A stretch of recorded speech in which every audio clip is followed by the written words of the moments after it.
ప్రార్థన చేసుకుందాం. ప్రేమ అందరూ తలలో నుంచి కళ్ళు మూసుకున్నట్లయితే మనం అందరూ కలిసి ప్రార్థన చేసుకుందాం. ప్రేమ కలిగిన మా ప్రభువా, పరిశుద్ధుడా, మీకే వందనాలు చెల్లిస్తున్నాము. ఎదుగో నాయన, ఈ మధ్యాహ్న కాల వేళలో ప్రభువా మీ యొక్క వాక్యంలోకి వెళుతున్నాం. ప్రభువా, మీరు తోడుగా ఉండండి, సహాయం చేయండి, నీ కృపతో నింపండి. ప్రతి విషయంలో కూడా మీరు జ్ఞాపకం చేసుకొని కాళ్ళు దయచేసి చెప్పబడుతున్న వాక్యాన్ని మీరు ఆశీర్వదించండి నాయన. మీ ప్రేమతో నడిపించండి. అనేక మందికి మేలుకరంగాను, అనేక మందికి జీవకరంగాను ఉండినట్లుగా ప్రభువా మీరు సహాయం చేయమని యేసు క్రీస్తు వారి నామమును బట్టి ప్రార్థన చేస్తూ ఉన్నాము తండ్రి. ఆమేన్. ఆమేన్. క్రీస్తునందు ప్రియమైనటువంటి ప్రియా దేవుని బిడ్డలకు, ప్రియమైన సహోదరులకు ఈ యొక్క మధ్యాహ్న కాల వేళలో ఈరోజు కూడా మనము దేవుని యొక్క వాక్య భాగంలోకి వెళుతున్నాం. దేవుని యొక్క వాక్య భాగాన్ని మనం ధ్యానం చేసుకుందాం.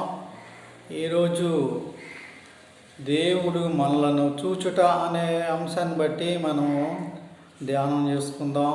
దేవుడు చూచెను, దేవుడు చూచి, దేవుడు చూచుచున్నాడు అనే యొక్క 3 మాటల మీద మనము దేవుని యొక్క వాక్యాన్ని ధ్యానం చేసుకుందాం. దయచేసి గమనించండి, జాగ్రత్తగా ఆలకించండి, జాగ్రత్తగా ఆలోచించేయండి. దేవుని వాక్యాన్ని, దాని మూల వాక్యం చెప్తున్నా జాగ్రత్తగా మనము విందాము. సామెతల గ్రంథం, సొలొమోను రచించినటువంటి సామెతల గ్రంథము 15వ అధ్యాయము 3వ వచన భాగం నుండి మనము ఈ యొక్క వాక్య భాగాన్ని ప్రారంభం చేసుకుందాం.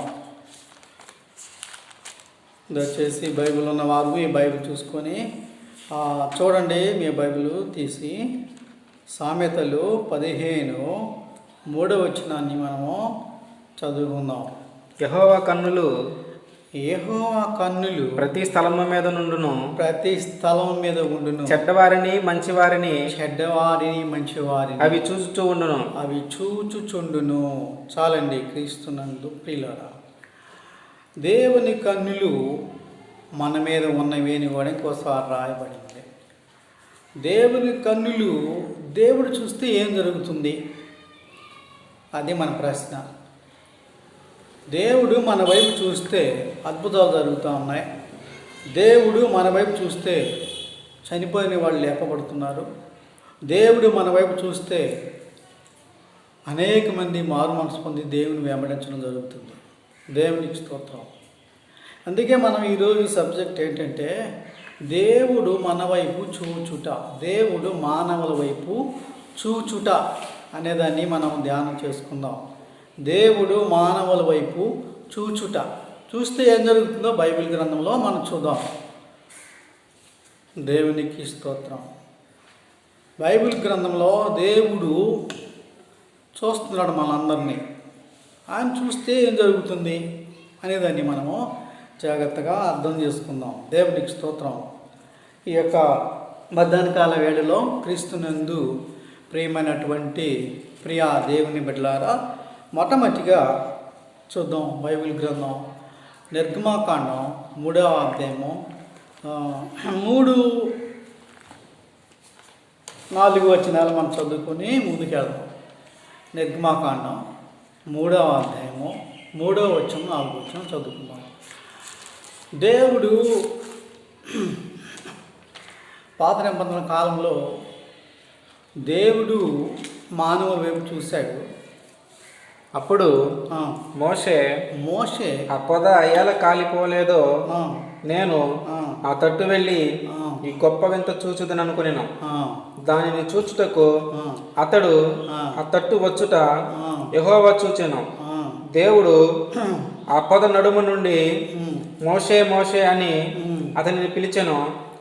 అందుకతడు చిత్తము ప్రభువా నేను. దేవునికి స్తోత్రం. ఈ యొక్క చదవబడినటువంటి వాక్యాన్ని మనం జాగ్రత్తగా అర్థం చేసుకుందాం.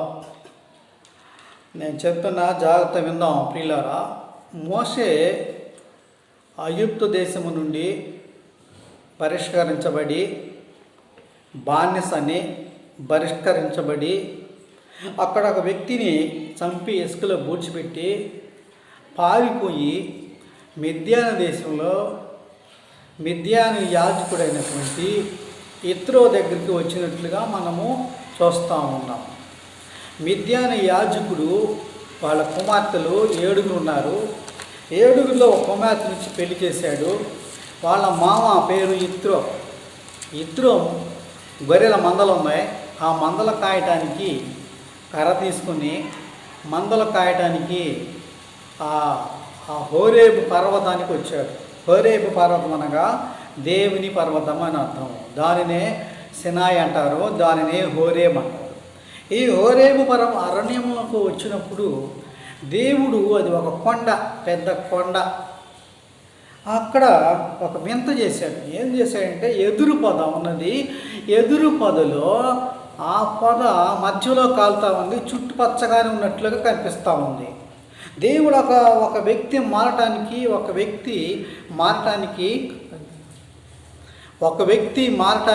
దేవుడు మంచి కార్యాలు చేస్తున్నాడు. ఒక వ్యక్తి మారాలంటే దేవుడు మంచి అనుభవం చేస్తున్నాడు, అక్కడ ఒక అద్భుతం చేస్తున్నాడు. ఆ సమయంలో చూసినప్పుడు మోషే అనుకున్నాడు, ఇక్కడ ఒక పొద కాలిపోతుంది, ఏంటా ఈ రహస్యం ఏంటా అని చూడటానికి అతడు ఆ ఎదురు పొద చుట్టూ దగ్గరికి వెళ్ళినట్లుగా అక్కడ రాయబడి ఉంది. దేవునికి స్తోత్రం. ప్రియులారా, మోషే ఆ పొద చూడటానికి ఆ పొద ఎలా కాలిపోతుందో అని చెప్పి చూడడానికి ఆ తొట్టుకి వెళ్ళినట్లుగా మనం చూస్తూ ఉన్నాం. ఆ తట్టుకు వెళ్ళినట్లుగా వాక్య భాగం రాయబడి ఉన్నది.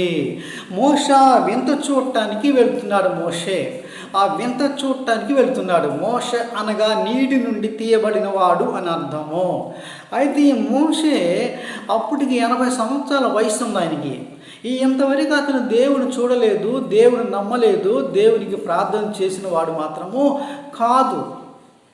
ఎందుకంటే అతను ఐగుప్తు దేశంలో పెంచబడ్డాడు కనుక ఈ 80 సంవత్సరాల వయస్సులో మోషే క్రీస్తునందు ప్రియులారా ఆ ఎదురు పొదను ఆ గొర్రెల మందలు మేపుతున్నప్పుడు ఆ మేపేటప్పుడు చూస్తున్నాడు. ఆ ఎదురు పొదను చూసేటప్పుడు కాలిపోతా ఉంది, ఇదేందా అని చెప్పి ఆ ఎదురు పొద తట్టుకు వెళ్ళినప్పుడు దేవుడు మోషే వచ్చుట యెహోవా చూచెను అని మనం విన్నాం.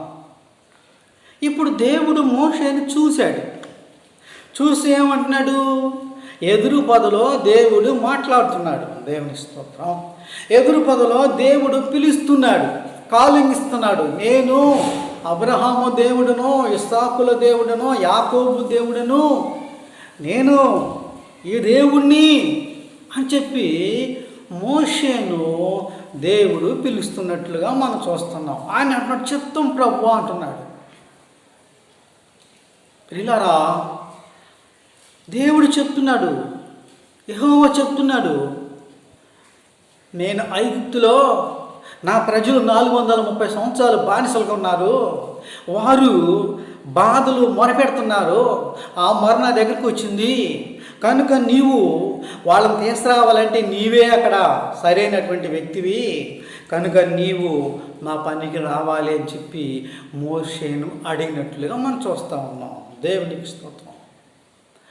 ఇప్పుడు మోషే దేవుడు చూశాడు మోషేని.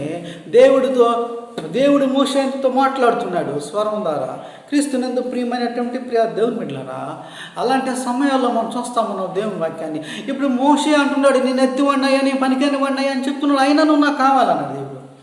నువ్వు ఎత్తివాడికి నాకు బాధ లేదు, నువ్వు మాటలు రాకపోయినా నాకు బాధ లేదు, నేను ఇస్తా, ఉన్నవాడనయ్యా, నువ్వు రా అని చెప్పి పిలిచినప్పుడు మోషే దేవుని చిత్తానికి లోబడి తన పని చేయడానికి వెళ్ళినట్లుగా మనం చూస్తూ ఉన్నాం. దేవుడు చూడగానే ఈ వ్యక్తి మారిపోయాడు. దేవుడు మాట్లాడగానే 80 సంవత్సరాల వయసులో ఆ 80 సంవత్సరముల నుండి 40 సంవత్సరముల వరకు దేవుని సన్నిధిలో కాలం గడిపినటువంటి మోషని దేవుడు పిలవటం జరిగింది, కాలం ఇవ్వటం జరిగింది. దేవునికి స్తోత్రం. చూడండి, క్రీస్తునందు ఒక్కొక్కరు దేవుడు పిలుస్తూ ఉంటాడు, ఒక్కొక్క సమయాన్ని బట్టి పిలుస్తూ ఉంటాడు. ఇప్పుడు మోషే కావాలి, ఐగుప్తులో 6 లక్షల ప్రజలు ఉన్నారు, వారిని తీసుకురావాలంటే అక్కడ మోషే కొన్నాళ్ళు జీవించాడు కాబట్టి మోషే దేవుడికి అవసరమై ఉన్నది. మోజెస్ దేవునికి అవసరమై ఉన్నది. అందుకే అద్భుతాన్ని సృష్టించాడు, మోషేను రాబట్టుకున్నాడు, మోషేను తన వైపు తిప్పుకున్నట్లుగా మనం చూస్తూ ఉన్నాము. ఇక్కడ దేవుడు చూస్తే మోషే దేవుని వైపు వెళ్ళినట్లుగా మనం చూస్తూ ఉన్నాం కదా. దేవుని వైపు మోషే వెళ్ళినట్లుగా మనం చూస్తూ ఉన్నాం. ఎన్ని అడ్డంకులు పెట్టినా ఆగలేదు, చివరికి తన పనికి వెళ్ళిపోయాడు. ఇంకొక మాట కూడా నేను చెప్తున్నాను, జాగ్రత్తగా విన్నాం. 2వ పాయింట్, నిన్ను కూడా చూస్తున్నాడు దేవుడు, నన్ను కూడా చూస్తున్నాడు దేవుడు, నిన్ను కూడా చూస్తున్నాడు దేవుడు. కాబట్టి దేవుడు చూస్తున్నాడు మనల్ని. 2వ దినవృత్తాంతాల గ్రంథం చూడండి, 12వ వచనం చూద్దాం. 2వ దినవృత్తాంతాలు 12వ అధ్యాయము 6వ వచనం చూద్దాం. అప్పుడు ఇశ్రాయేలీయుల అధిపతులను రాజును తమ్మును తాము తగ్గించుకొని యెహోవా న్యాయస్థుడని ఒప్పుకొనిరి. వారు తమ్మును తాము తగ్గించుకొనుట యెహోవా చూచెను కనుక యెహోవా వాక్కు షమయాకు ప్రత్యక్షమై ఇలాగ సెలవిచ్చెను, వారు తాము తగ్గించుకొనిరి గనుక నేను వారిని నాశనము చేయక షీషాకు ద్వారా నా ఉగ్రతను యెరూషలేము మీద కుమ్మరింపక త్వరలోనే వారికి రక్షణ దయచేసేదను. దేవునికి స్తోత్రం. చాలండి. క్రీస్తునందు ప్రియులారా, ఇక్కడ ఈ వాక్యం మనం గమనిస్తే రెహబాము రాజ్య పరిపాలనలో 5వ సంవత్సరమే రెహబాము పరిపాలన చేస్తున్నాడు. ఆయన ఇశ్రాయేలుకి యూదులకి 10 గోత్రాలకి రాజుగా ఉన్నాడు ఈ రెహబాము. ఎవరాయి అంటే షొలోమోను యొక్క కుమారుడు, నయమా వాళ్ళ తల్లి. అయితే ఈయన చూడండి ప్రియులారా, షొలోమోను మంచి జ్ఞానవంతుడు. ఈ జ్ఞానవంతుడు కడుపున మద్దు లేని వాడు పుట్టినట్లుగా మనం చూస్తూ ఉన్నాము. ఈ రెహబాము క్రీస్తునందు కొంచెం రెహబాము గురించి మీకు నేను వివరించాలని ఆశపడుతున్నాను. క్రీస్తునందు ప్రియులారా, ఈ రెహబాము 10 యూదా జాతికి 10 గోత్రాలకే రాజ్య పరిపాలన చేశాడు 17 సంవత్సరముల వరకు. దేవునికి స్తోత్రం. అయితే ఈ రెహబాము దేవుని ప్రజల్ని విగ్రహారాధన వైపు నడిపాడు, దేవుని విసర్జించాడు, ప్రజలందరినీ విసర్జింపజేశాడు, విగ్రహారాధన వైపు నడిపినట్లుగా మనం చూస్తూ ఉన్నాము. దేవునికి స్తోత్రం. ఈ రెహబాముకి మనం చూస్తే 18 మంది భార్యలు ఉన్నట్లుగా బైబిల్ ఇంకొక 11వ అధ్యాయంలో మనం చూస్తాం. తర్వాత తన ఉపపత్నులు 60 మంది ఉన్నట్లుగా మనం చూస్తాం. 28 మంది మగపిల్లలు ఉన్నట్లుగా మనం చూస్తాం. క్రీస్తునందు ప్రియులారా, ఆడపిల్లలు 60 మంది ఉన్నట్లుగా మనం చూస్తూ ఉన్నాం. ఇంత సౌఖ్యం కలిగినటువంటి దేవుడు ఇచ్చినటువంటి ఆ సంతానాన్ని కూడా క్రీస్తునందు ప్రియులారా వాళ్ళను కూడా విగ్రహారాధన చేయడానికి ప్రారంభించాడు ఈ రెహబాము. ఈ రెహబామును మనం జాగ్రత్తగా అర్థం చేసుకుంటే, దేవుడు అన్నాడు, రెహబాము తన రాజ్యము నన్ను విసర్జించారు కనుక వారిని నేను షీషక్ అనే రాజుకు అప్పగిస్తున్నాను, వారి రాజ్యాన్ని పాడు చేయబోతున్నాను అని చెప్తున్నాడు. ఎవరు షీషక్ అంటే? ఎవరు? పాత నిబంధన కాలంలో రెహబాముకి, యరొబాము రాజులకి, ఇశ్రాయేలు రాజులకి, యూదా రాజులకి యుద్ధం జరుగుతూ ఉండేవి. ఈ షీషక్ అనే రాజు ఎవరంటే ఐగుప్తు దేశంలో 21వ రాజుగా పరిపాలన చేసి 1 సంవత్సరము మరి రెహబాముని యొక్క యరొబాముని వీళ్ళిద్దరిని కూడా ఓడించి యెరూషలేములో ఉన్నటువంటి ఆ పనికారాలన్నీ తీసుకొని పోయాడు. ఇప్పుడు దేవుడు అన్నాడు, నేను ఈ రెహబాము రాజ్యాన్ని షీషకు అప్పగిస్తాను అని చెప్పినప్పుడు ప్రజలందరూ వచ్చి తగ్గించుకొని యెహోవా న్యాయస్థుడు, దేవుని స్తోత్రం, తగ్గించుకొని యెహోవా న్యాయస్థుడు, యెహోవా మంచివాడు, రెహబాముని మనం చూస్తూ ఉన్నాం పిల్లరా. రెహబాము దేవుడి ప్రజలను విగ్రహారాధనలోకి నడిమినట్లుగా మనం చూస్తున్నాం.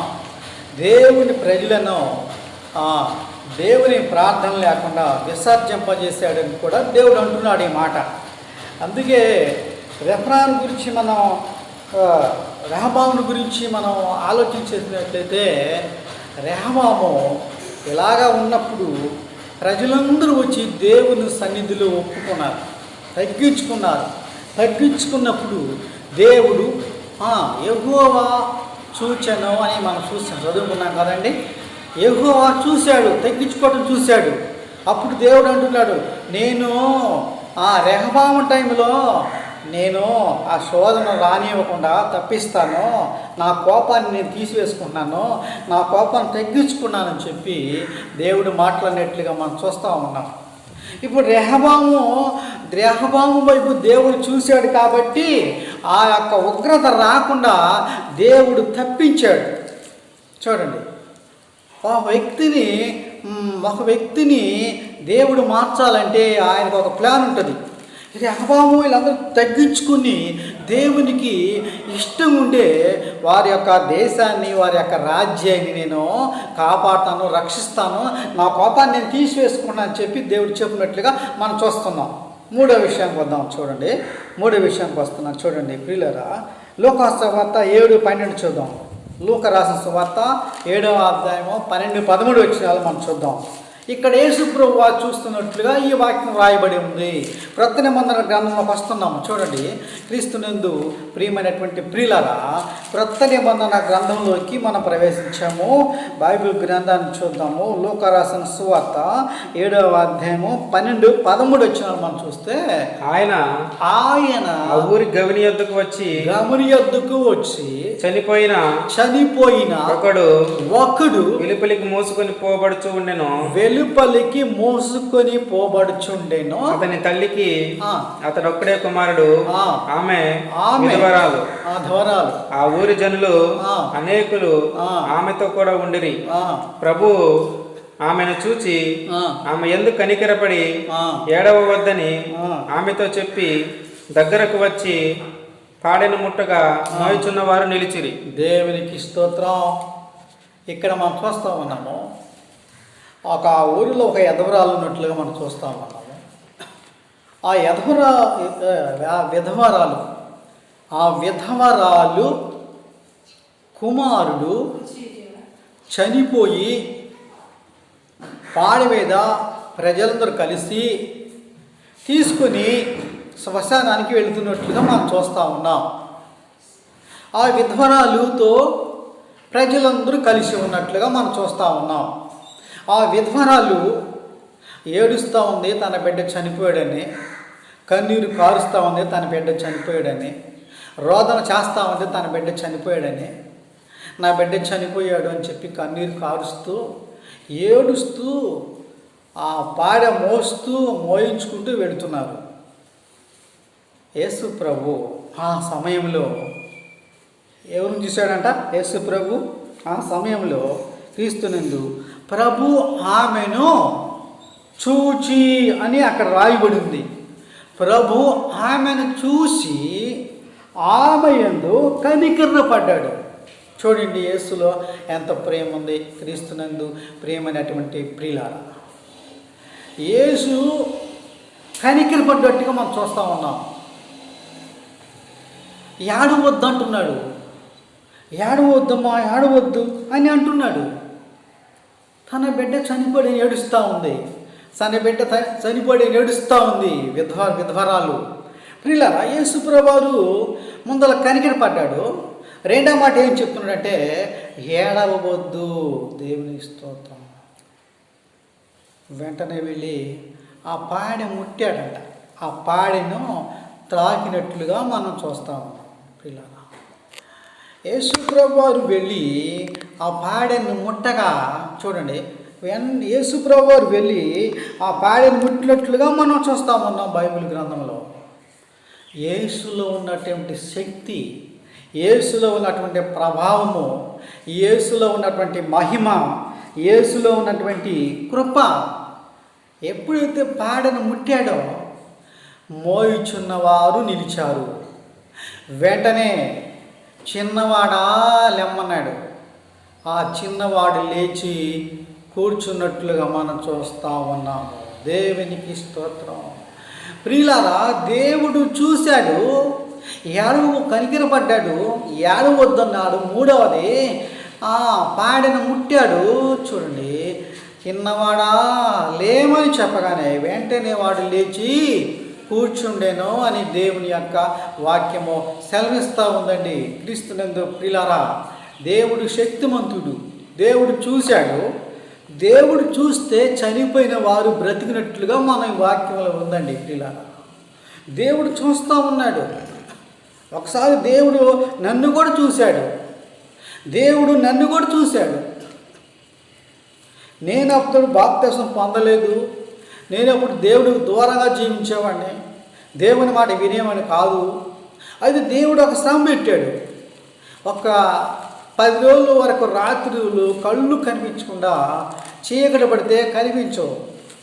అలాంటి స్థితిలో ఉన్నప్పుడు నేను కూడా దేవునికి అప్పుడే ప్రార్థన చేయటం ప్రారంభించాను. దేవునికి స్తోత్రం. దేవుడు ఒక్కొక్కరి పట్ల ఒక్కొక్కరికి న్యాయం కలుగు చేస్తాడు. నేను ప్రార్థన చేశా, ప్రభా నాకు అప్పుడు తెలియదు ఎలాగ ప్రార్థన చేయాలో. నేను కూడా చాలామందిని ఎగతాళి చేసేవాడిని. కానీ ఆ రోజు ఎందుకో నాకు దేవుడు ప్రార్థన చేయమని అనిపించింది. అలాగే నేను ప్రార్థన చేస్తే నాకు సమాధానం వచ్చింది. ఎందుకు ప్రభా నా కళ్ళు కనిపించట్లేదు, మరి నేనేం చెయ్యాలి, ఏంది ప్రభా అని నేను ఒంటరిగా కూర్చొని ఏడిసి దేవుని కొరకు మొరపెట్టి ప్రార్థన చేసినప్పుడు దేవుడు ఒక మాట అన్నాడు, ఇంకా నీకు 3 రోజులకి నేను కరెక్ట్గా చూపిస్తానన్నాడు. చూడండి ఎంత శక్తిమంతుడు దేవుడు. అందుకే క్రీస్తునందు ప్రియులారా, దేవుడు ఒక్కొక్కరు మారడానికి ఒక క్రియ ఉంటుంది. అందుకే దేవుడు చెప్పే మాట ఏంటంటే, సరే నేను నమ్మలేదు, అంటే 10 రోజులు బట్టి బాధపడుతున్నాను, అయితే నేను ఏ ఔషధం వాడలేదు, ఏ ఇంజక్షన్ వాడలేదు, దేవుడు మాట మీదే నేను గురి పెట్టుకున్నా. ఎందుకంటే దేవుడు చెప్పాడు కదా, దర్శనంలో చెప్పాడు, కల్లో చెప్పాడు, మాట్లాడాడు. నేను ఇంకా స్వరధార నాతో మాట్లాడటం ప్రారంభించాడు. ఇంకా 3 రోజులకి నేను చూపిస్తాను అని చెప్పాడు. నిజమే, కరెక్ట్గా నమ్మా. అప్పుడు 10 రోజులు అయింది. ఎందుకంటే క్రీస్తునందు ఈ విషయం ఎవరితో చెప్పలేదు. కనీసం నా భార్యతో కూడా ఈ మాట నేను చెప్పలేకపోయాను. క్రీస్తునందు ప్రియమైనటువంటి ప్రియులారా, అలాంటి స్థితిలో 3 రోజులు గడిచిపోయింది. 3వ రోజు నేను దేవుడు నాకు ఈరోజు చూపిస్తానన్నాను కదా అని మళ్ళీ ప్రార్థనలో కూర్చోవడం జరిగింది. తర్వాత దేవుడు చెప్పాడు, నీకు చూపించాను అన్నాడు. క్రీస్తునందు ప్రియులారా, అప్పటి నుండి ఎప్పటి వరకు దేవుడు చూపు ఇప్పుడు కూడా బాగా ఇచ్చాడు. ఎందుకంటే దేవుడు ఆయన అన్నాడు, నా పనికి వస్తామని అడిగాడు. నా పనికి వస్తే నీకు అందిస్తానన్నాడు. నేను ఒక మాత్రాన దేవుని మాట వినేవాడిని కాదు. దేవునికి స్తోత్రం. దేవుని పని మనం చేయాలి. అందుకే దేవుడు చూశాడు నన్ను కూడా, నా మనం ఆలకించాడు. దేవుడు నాకు సహాయం చేశాడు. ఇక్కడ మనం చూసాము ఈ విధవరాలి యొక్క కన్నీరు చూశాడు, కన్నీరు తుడిచాడు, కన్నీరు పెట్టినప్పుడు విన్నాడు, చూశాడు. ఆమె యొక్క బిడ్డను బ్రతికించినట్లుగా మనం చూస్తూ ఉన్నామండి. క్రీస్తునందు ప్రియమైనటువంటి ప్రియులారా, దేవుడి ప్లాన్ ఉంటుంది.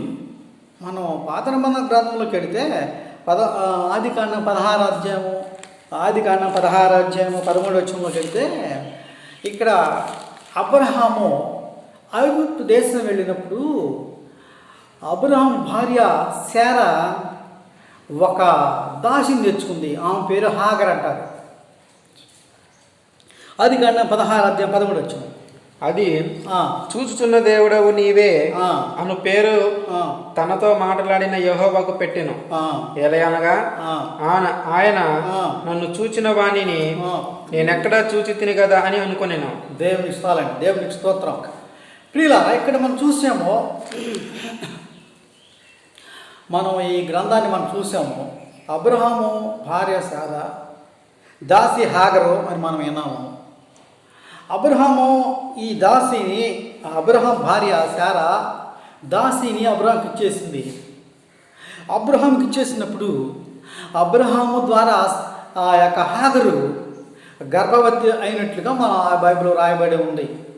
ఇప్పుడు శారాకి కొద్దిగా వ్యసనం కలిగి ఆమెని బయటికి పోట్లాడి లేదా బయటకి పంపించిన తర్వాత క్రీస్తునందు ప్రియులరా ఆమె అరణ్య ప్రాంతంలోకి వెళ్ళింది. ఆ గర్భంతో వెళ్ళినట్లుగా మనం చూస్తూ ఉన్నాము. అరణ్య ప్రాంతంలోకి వెళ్ళిన తర్వాత అక్కడ దేవుని యొక్క దూత మాట్లాడుతుంది. హాగరు నీకేమొచ్చింది, ఇక్కడికి ఎందుకు వచ్చావు అంటే ఆ హాగరు చెప్తా ఉంది, నా యజమానురాలు నన్ను శ్రమ పెట్టింది, లేక నా మీద పోట్లాడింది, నేను అందుకని ఈ స్థలానికి వచ్చాను అన్నదండి. క్రీస్తునందు ప్రియులారా, ఇప్పుడు ఆయన అంటున్నాడు, నీవు క్షేమంగా ఇంటికి వెళ్ళు, నీ యజమానురాలు దగ్గరికి వెళ్ళి నువ్వు క్షమాపణ అడుగు, ఆమె చెప్పినట్లు విను అని చెప్పినట్లుగా మనం చూస్తామన్నా దేవుడితో మాట్లాడింది. ఇప్పుడు అంటున్నావా, చూచుచున్న దేవుడవు నీవేనయ్యా, నా బాధ చూశావు, నా మనసును చూశావు, నన్ను చూశావు, నన్ను చూసి నాకు సమాధానం ఇచ్చావు. చూచుచున్న దేవుడవయ్యా, నన్ను చూచినావు, నీ పేరు ఏమిటో వెరుగనయ్యా, నా పేరుతో నన్ను పిలిచావయ్యా, నీ పేరు ఏమిటో ఎరుగనయ్యా, నా పేరుతో నన్ను పిలిచావయ్యా, చూచుచున్న దేవుడవయ్యా, నన్ను చూచినావు. ఇక్కడ ఎవరు లేరు ప్రభువా, నీవే నన్ను చూశావు, నా శ్రమను చూశావు, నా ఓర్పును చూశావు, లేక నా శ్రమను చూశావు. నన్ను ఎవరు చూడలేదు ఈ అరణ్య ప్రదేశంలో, నీవే చూశావు కనుక నీ మాట ప్రకారము నేను మళ్ళీ ఇంటికి వెళుతున్నానని చెప్పి హాగరు ఇంటికి వెళ్ళినట్లుగా మనం చూసాం బైబిల్ గ్రంథంలో. దేవునికి స్తోత్రం. చూడండి, దేవుడు చూస్తే సమాధానం వచ్చింది, దేవుడు చూస్తే మనుషులు బ్రతికారు, దేవుడు చూస్తే మారుమనస్సు కలిగింది, దేవుడు చూస్తే దయ్యం వదిలిపోయినట్టుగా మనం చూస్తాం. ఇంకొక అధ్యాయంలో కూడా మాట ఉంది, ఇంకో మాట కూడా ఉంది. లోకా 13:12 చదవండి. లోకా రాసిన సువార్త 13వ అధ్యాయము 12-13 వచ్చినారు. యేసు ఆమెను చూచి రమ్మని పిలిచి అమ్మా నీ బలహీనత నుండి విడుదల పొంది ఉన్నావని ఆమెతో చెప్పి ఆమె మీద చేతులుంచగానే ఆమె చక్కగా నిలవబడి దేవుని మహిమపరిచెను. దేవుని స్తోత్రం.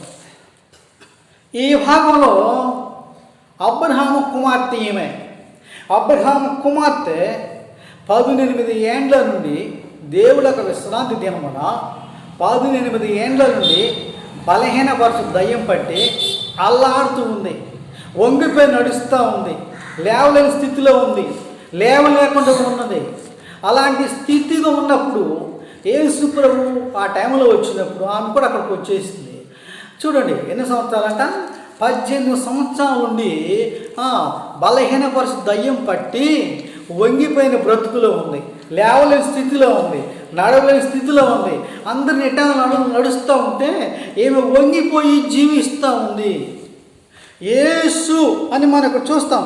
యేసు ఆమెను చూచి, ఇందాకేమో ప్రభువు ఆమెను చూచి, ఇప్పుడేమో యేసు ఆమెను చూచి పిలిచాడు, దగ్గరికి పిలిచాడు.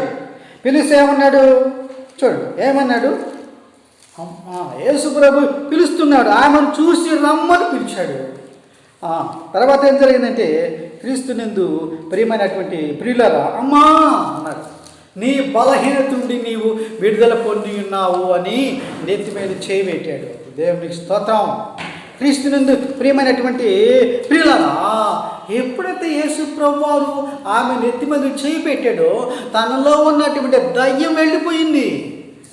దేవుని మహిమపరిచినట్లుగా మనం చూస్తూ ఉన్నాము. దీని అర్థం ఏంటంటే, ఈ దేవుడు చూస్తే దయ్యము వెళ్ళిపోయింది, దేవుడు చూస్తే సమాధానం కలిగింది, దేవుడు చూస్తే ఒక వ్యక్తి మారు మనసు వచ్చేసింది, దేవుడు చూస్తే ఉగ్రత నుండి తప్పించుకున్నారు. దేవునికి స్తోత్రం. క్రీస్తునందు ప్రియమైన దేవుని బిడ్డలారా, ఇంకొక వ్యక్తిని కూడా దేవుడు చూశాడు. 38 సంవత్సరాల నుండి మనం యోహాను సువార్త 5వ అధ్యాయం 6 వచనం చూస్తే 6-7 వచనాలు 35 సంవత్సరాల నుండి ఒక వ్యాధిగ్రస్తు అక్కడ ఉన్నాడు. గొర్రెల ద్వారం ముందు ఒక కోనేటి దగ్గర. అక్కడ ఒకరోజు యేసు ప్రభువు వారు ఆ కోనేటి దగ్గరికి వెళ్ళాడు. వాడు 38 సంవత్సరముల నుండి బాధపడుతూ శోధన పడుతూ లేపేవాడు లేక ఎవరైతే ముందుగా వెళ్ళి దిగుతారో ఆ కోనేటిలో దిగుతారో వాళ్ళు స్వస్థత పడి వాళ్ళకి మెరికల్స్ జరిగి హీలింగ్ జరిగి బయటకు వస్తున్నారు. ఈ యొక్క వ్యక్తి 38 సంవత్సరం నుండి ఆ యొక్క గ్యాల చుట్టూ ఉన్నాడు. అక్కడే పడుకున్నాడు, అక్కడే పరిపేసుకుని అక్కడే చూస్తున్నాడు. అతను లేపేవాళ్ళు లేరు, తీసుకెళ్ళేవాళ్ళు లేరు. ఒక్కరోజు అంటే యేసు ప్రభు గారికి పెద్దోడు. యేసు ప్రభుకి 33.5 సంవత్సరంలో క్రియలు చేశాడు. అయితే యేసు ప్రభు గారికి పెద్దోడు. ఆయన అంటున్నాడు, యేసు ప్రభు వచ్చి వాడు ఆ స్థితిలో పడి ఉండట చూచి, దేవునికి స్తోత్రం. ఏమన్నాడు? చదవమ్మా, ఏమన్నాడు? యేసు వాడు పడి ఉండట చూచి వాడు అప్పటికి బహుకాలము నుండి ఆ స్థితిలో ఉన్నాడని ఎరిగి స్వస్థపడగోరుచున్నావా అని వాడిని అడుగగా ఆ రోగి అయ్యా నీళ్లు కదిలింపబడినప్పుడు నన్ను కోనేటిలోనికి దించుటకు నాకెవడనూ లేడు గనుక నేను వచ్చినంతలో మరి ఒకడు నాకంటే ముందుగా దిగునని ఆయనకు ఉత్తరం ఇచ్చాను. దేవునికి స్తోత్రం. పిల్లరా, ఈ వాక్యాన్ని మనం అర్థం చేసుకుంటే ఇప్పుడు యేసు ప్రభు అంటున్నాడు, నీ పరిపెత్తుకుని నడువు అన్నాడు. వాళ్ళు కోనేట్లకి స్వస్థపడ్డారు. నేను ఇప్పుడు హీలింగ్ కలుగు చేస్తున్నాను, నీ పరిపెత్తుకుని నడువు అన్నాడు. చూడండి, 38 సంవత్సరాలు నడవలేదు అతను. 38 సంవత్సరాల నుండి తిరగలేదు అతను. ఇప్పుడు యేసు ప్రభు చెప్తున్నాడు, నీవు నీ పరిపెత్తుకొని నడువు అన్నాడు. పరువు భుజాన వేసుకున్నాడు. నీవు నీ పరిపెత్తుకొని నడువు అన్నగాని వెంటనే వాడు నడిచి గంతులు వేసాను. దేవునికి స్తోత్రం. చూసారండి పిల్లరా, కోనేటికి వెళ్ళి కడుక్కొని రమ్మన్నాడు. వెంటనే వాడు కడుక్కొని వచ్చినట్టుగా మనం చూస్తున్నాం. దేవుడు చూస్తే జబ్బు పోయింది, దేవుడు చూస్తే దయ్యం పోయింది. చూడండి, దేవుడు చూస్తే మనం చూస్తాం పిల్లరా, సమాధానం వచ్చింది. దేవుడు చూస్తే చూడండి, దేవుడు చూస్తే కోపం తగ్గిపోయింది. దేవుడు చూస్తే ఒక వ్యక్తి మారు మనసు పొందాడు. ఇంకొక వ్యక్తి అంటున్నాడు, ముగించుకుందాం. యెషయా గ్రంథం 38:5-6 అంటాడు. యెషయా గ్రంథం 38:5-6 అంటాడు, నీవు తిరిగి హిజ్కియా యొద్దకు పోయి అతనితో ఇట్లనము, నీ పితరుడైన దావీదునకు దేవుడైన యెహోవా సెలవిచ్చినదేమనగా, నీవు కన్నీళ్లు విడుచుట చూచి తిని నీ ప్రార్థన నేను అంగీకరించి ఉన్నాను. ఇంకా 15 సంవత్సరముల ఆయుష్ను నీకు ఇచ్చేదను, మరియు ఈ పట్టణమును నేను కాపాడుచు. చూడండి పిల్లగా, ఇక్కడ రాజు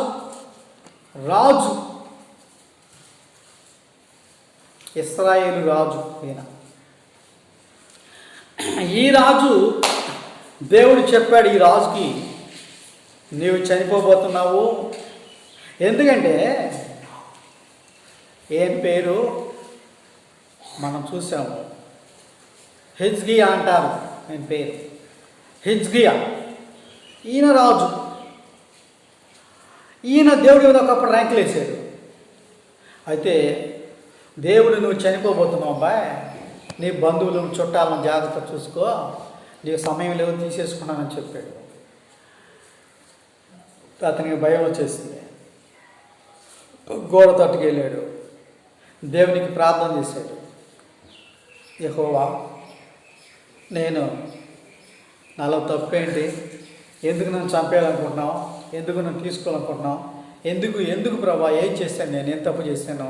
ఎందుకు ప్రభా, ఏం తప్ప నేను చేశాను, నన్ను ఎందుకు చంపేయాలనుకుంటున్నావు?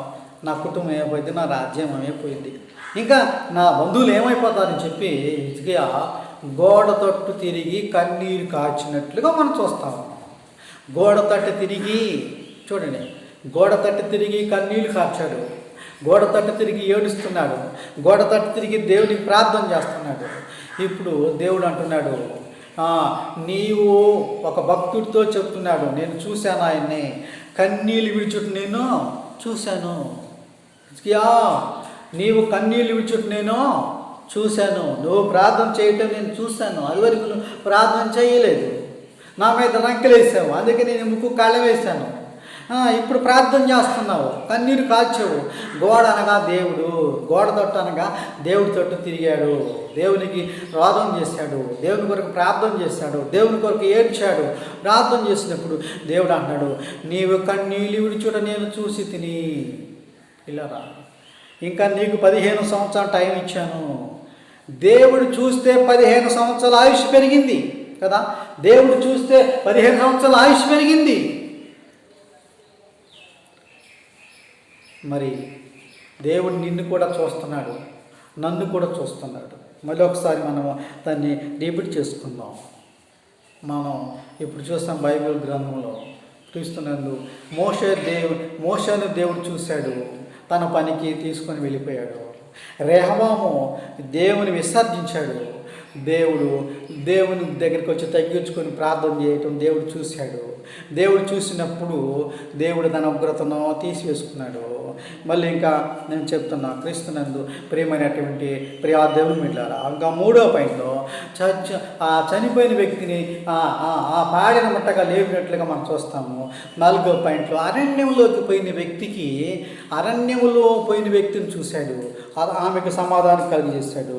5వ పాయింట్లో బలహీనపరుచు దయ్యం పట్టిన వ్యక్తిని లేపగలిగినట్లుగా మనం చూస్తున్నాం. 6వ పాయింట్లో 38 సంవత్సరాల నుండి వ్యాధిగ్రస్తుడిని స్వస్థపరిచినట్టుగా మనం చూస్తున్నాము. ఇంకా 7వ పాయింట్లో కన్నీళ్ళు విడిచిన దేవుడు చూసి అతనికి 15 సంవత్సరాలు ఆయుష్ ఇచ్చినట్లుగా మనం చూస్తున్నాం. అందుకే దేవుడు మనం చూస్తే ఈ ఆశీర్వాదాలు మనం పోగొట్టుకున్నాం. దేవుడు మనం చూస్తే ఈ ఆశీర్వాదాలు 7 ఆశీర్వాదాలు ఉన్నాయి మనకి. దేవుడు మనం చూశాడు, ఆయన చూసినప్పుడల్లా ఏదో ఒక స్వస్థ జరుగుతుంది. ఆయన దగ్గర స్వస్థవారాలు ఉన్నాయి కాబట్టి, ఆయన దగ్గర అనేకమైన ఉన్నాయి కాబట్టి క్రీస్తునందు ప్రియులారా. అందుకే దేవుడు మనం చూస్తున్నాడు కాబట్టి మన చరిత్ర, మన హిస్టరీ, మన టెస్టమనీ అన్నీ కూడా దేవుడు చూస్తూ ఉన్నాడు. కనుక మనమందరం కూడా దేవునికి విరుద్ధంగా నడవకుండా దేవునికి జాగ్రత్త కలిగి మనం నడిస్తే దేవుడు మనల్ని కాపాడతాడు, ఆరోగ్యం ఇస్తాడు, సమాధానం కలుగు చేస్తాడు, సంతోషాన్ని కలుగు చేస్తాడు, మనందరికీ చక్కగా మంచిగా కృపణిస్తాడు. ప్రార్థన చేసుకుందాం. పరిశుద్ధుడా, జీవాధిపతి, కృప కలిగిన దేవుని సహాయం చేయి. ఇదిగో నాయన, ఈ మధ్యాహ్న కాల వేళలో మమ్మల్ని చూసావు, నువ్వు మంచి వాళ్ళని చెడ్డ వాళ్ళని చూసావు, మా ఇరుకుల్లో ఇబ్బందులు ఆదుకున్నావు, అనేక విషయాల్లో మీరు మమ్మల్ని బ్రతికించారు, అనేక విషయాలు మీరు మమ్మల్ని కాపాడే విధానం బట్టి మీ స్తోత్రమయ్యా, మీకే వందనాలు చెల్లిస్తున్నాము. ఈ మధ్యాహ్న కాల సమయంలో నీ కొరకు మాతో ఉంచి ప్రభా, ఇదిగో నాయన, ఈ యొక్క లైవ్ చూస్తున్న దేవుని బిడ్డలను ప్రభా, వారితోనూ మాట్లాడి వారికి సమాధానం, సంతోషాన్ని కలుగజేసి నీ కాపుదల దయచేసి ప్రభా, నీవు మమ్మల్ని చూస్తే అనేకమైన అద్భుతాలు జరిగినాయి నాయన. అట్లాగే నాయన, ఇంకా అనేక మంది మారాలి. ఆ మారని వాళ్ళ వైపు కూడా మీరు చూసి మార్చండి ప్రభా. మారని వాళ్ళని మార్చే దేవుడు అయ్యా నువ్వు. ఇంకా అనేక మంది నీ ప్రజలు మారాలి, వాళ్ళ వైపు చూసి నువ్వు మార్చి నీ నామాన్ని మహిమించుకోమని యేసు ప్రభువా నామం బట్టి ప్రార్థన చేస్తూ ఉన్నాము తండ్రి. ఆమేన్. మన ప్రభు అయిన యేసుక్రీస్తు వారి కృప, మన తండ్రి అని దేవుని ప్రేమ, పరిశుద్ధాత్మ అన్ని సహవాసము ఈ లైవ్ చూస్తున్న బిడ్డలకును, వారి కుటుంబాలకును, వారికి తోడుగా నీ అడగండి. మిమ్మల్ని అందరినీ దేవుడు ఆస్వాదించునుగాక. God bless you. అలాగే మీ అందరికీ నిండైన వందనాలు తెలియజేస్తాను.